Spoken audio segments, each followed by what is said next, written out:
transfer of Archie Gray hasn't been ideal. With his price now totaled to 58 million euros, his performances on the pitch lacked influence. That was until the Barcelona goal. Still, we missed out on European football and needed to shake up the lineup. Something we couldn't do because of 3 loans that turned into mandatory buys, including that fraud Esposito.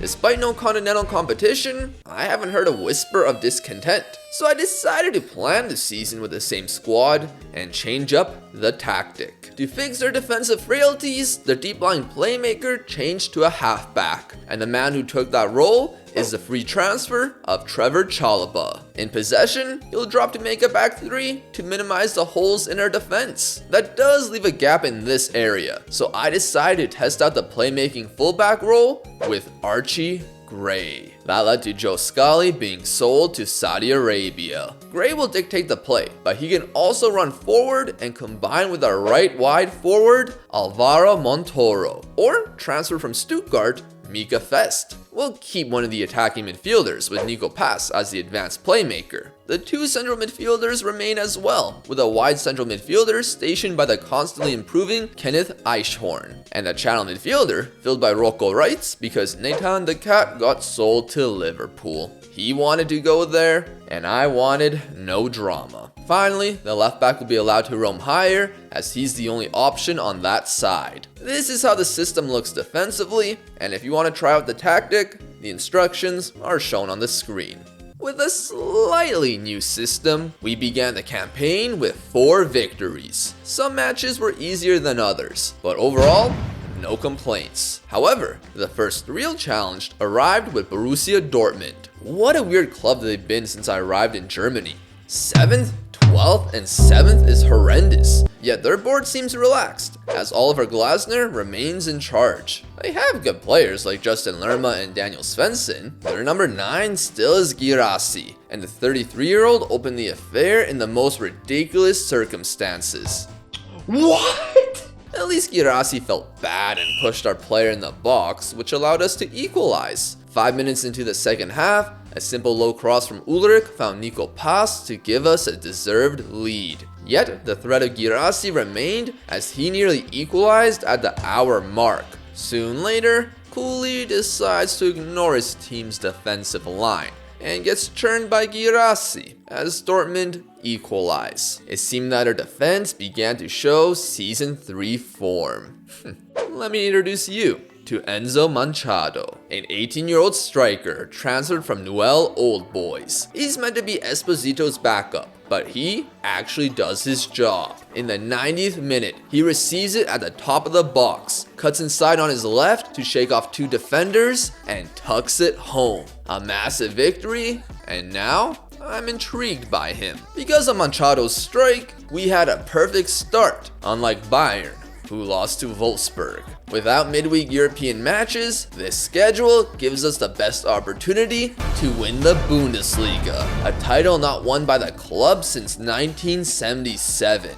Maybe I'm a bit too ambitious, especially with what happened in Leverkusen. Robert Andrich's red card prior to halftime gave us the perfect opportunity to go 6-0. Instead, in the 80th minute, a simple long ball caught our defenders off guard as Gassama, great name, scored his first and only ever goal for Leverkusen to stun us. Not the result you want before you play Bayern. Bayern are odd. Not like Dortmund, they still consistently win the Bundesliga, but outside of that, they don't seem super. Since I've arrived, they've won 1 DFB-Pokal, the furthest they've gotten in the Champions League is the quarterfinals, and they can't keep a manager. Their coach at the start, Ronnie Falali, left weeks before the 2027-28 campaign. In response, the Bayern board decided to bring back Thomas Tuchel. Not even a year later, he returns to Chelsea, and Bayern again brings back a former manager. This time, Niko Kovac? No, Hansi Flick. They still have Old Man Harry, Michael Olise, Kimmich, and 3/4 of their defense, although some prominent names are gone and replaced by lesser players. At least, I thought they were as Malik Tillman opened up the encounter. other attackers include Raul Moro, Oscar Bob, and Gabri Martinez, who doubled the lead late. Gray losing the ball didn't help with that. A late Cooley header didn't change the fact that we lost consecutive fixtures. Following, thanks to a Fabian Rieder free kick, we'd go 3 winless, falling 5 points behind Bayern.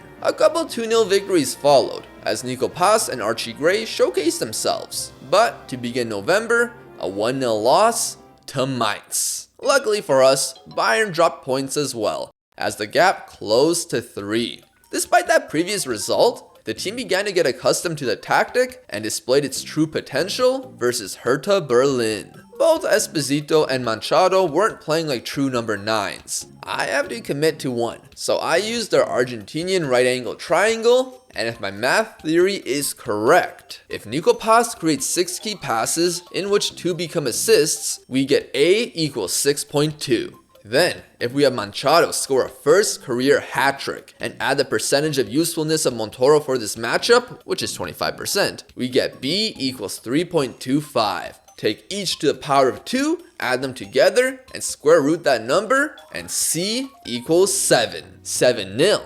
Borussia Monchengladbach. I won't bless you with further Chroo maths, but take that idea to an away trip to Hamburg, and you receive a 5-0 lead. A few miscalculations did lead to a pair conceded. Regardless, a massive victory, and 1 point behind Bayern. After avoiding embarrassment in the DFB-Pokal for once, December continued the Argentine love. Nico and Machado continued to contribute in consecutive 2-0 victories against 3rd place Werder Bremen and 4th place Stuttgart. Then, to conclude 2029, Freiburg would understand the true power of Rocky II with a Rocco Reitz brace. In those 3 match days, Bayern lost to both Bremen and Stuttgart, placing us 5 points above them. There is a long way to go, but Hansi Flick's return to Bavaria hasn't gone well in the Bundesliga, nor the Champions League. It didn't even matter that Cooley fractured his ribs, as both Beraldo, who arrived on a free, and Vuskovic, who's joining on a permanent next season, solidified the fort. Of course, we'd lose our New Year's opener, a mixture of bad luck and dumbass defending.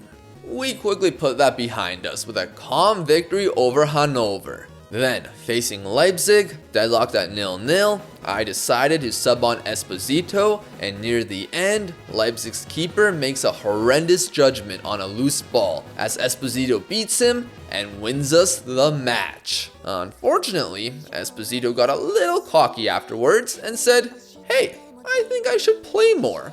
What's up with that?" Again, I'm not here to cause problems, so he's back to the starter role, where he doesn't do much against Union Berlin despite our 3-0 triumph. Against Wolfsburg though, he does score a hat trick. Following a tight DFB-Pokal encounter with Bochum, whom we get revenge over, we face Borussia Dortmund again. They're struggling out here in 8th, while we remain top of the Bundesliga thanks to Bayern's late January results. This goes similarly to the previous one. Guirassy scores, Dortmund finds a dumb goal, and the match is level at 2 apiece. The ending had similarities. Even later than last time, we won the ball where Fest receives it in the box, but he stopped. 6 victories was not meant to be. Thankfully, Leverkusen at home would be a breeze. In addition, Bayern lost to Dortmund on the same match day, which meant we were 5 points ahead of them on the day we faced off. Bayern had Atletico Madrid in the round of 16 after our encounter, the club who eliminated them last season. I'm sure a lot went through Hansi Flick's head, as he knew that if Bayern aren't Bundesliga champions, then they aren't really Bayern Munich. Then again, if they're eliminated by the same team in the Champions League, despite not managing then, it won't be a good look on him. So he took the risk of rotating the majority of his 11 with several starters not included on the bench. However, he received a gift in the 20th minute with our Georgian left back's annual dumb mistake. He doesn't get everything on a tackle, and thinks what would happen to him if his country took these 4 crosses out of their flag. Well, he becomes a Brexit geezer and gets sent off. Rotated or not, 10 men against Bayern is awful. It sucks since 6 minutes in, we nearly scored. Now we have to defend with this shape and hope we can maintain the point gap. Not long after Ulrich subbed in, we were on the attack and laid the ball off to Archie Gray. Oh! Take a bow, Archie. This man loves a big game goal. Minutes later, Esposito did the impossible. Okay, that would have been sick. After Gray's strike, I decided to change Ulrich from a wingback to a fullback, but that wouldn't stop him from running forward. He wins possession and later receives it again, where he slices and dices two defenders and slots it near post for a 2-0 lead. Bayern weren't in this whatsoever. Ulrich off the bench gets man of the match, and Archie Gray's banger will be remembered for a while. I have to sympathize with Hansi Flick. However, if you're gonna go 8 points behind in the Bundesliga, you have to defeat Atletico Madrid. They drew leg 1, and in leg 2, Atleti's Pablo Barrios got sent off in the 5th minute. Even with the advantage, Hansi can't deal with 10 men, as they'd be pushed to penalties and lose. It wasn't all good vibes at Gladbach. Our supposed youth academy prodigy Moya became irate for his lack of starts. Yeah, the kid can still improve a lot, but I didn't need this attitude. You're fast, but you don't have the goal threat to play as a wide forward. You can pass, but your composure, concentration, and decision making is below par to the starter at camp. Oh, one of the central midfield positions? Your work rate and teamwork could be better, and your off the ball ability is crap. So Hoffenheim offered a deal worth up to 66 million euros, where he scored and assisted twice on his debut. He'd do a lot better with Hoffenheim than with us. Oh well, I purchased a Brazilian cam named Miguel Caldas, who is much better mentally and is happy to be an impact sub. Gunnar update? We released him because he wanted too much money and is at Manchester United. Dix update? He wanted to be sold in January, and so he was. Gio Reyna balling out in the championship with Southampton. Hackman sold to Middlesbrough, where he actually did well. In our 3 matches before the international break, we defeat Augsburg thanks to Manchado and make Moya cry in his Gladbach return. He was terrible. Unfortunately, we did draw Dusseldorf. At least the large advantage in the table can allow us some slip-ups, especially when Bayern dropped further behind with consecutive draws. 7 to play, and we're 10 points up on Bayern. And unlike them, the DFB-Pokal is in our sights. We had to face Mainz in April, but after the March international break, we first faced them in the Bundesliga, where 2 90th minute goals secured us a 4-2 victory. Hertha Berlin and Hamburg before the semi-final also resulted in wins. The DFB-Pokal has given me problems throughout the years, but that wouldn't be the case here. Mainz were destroyed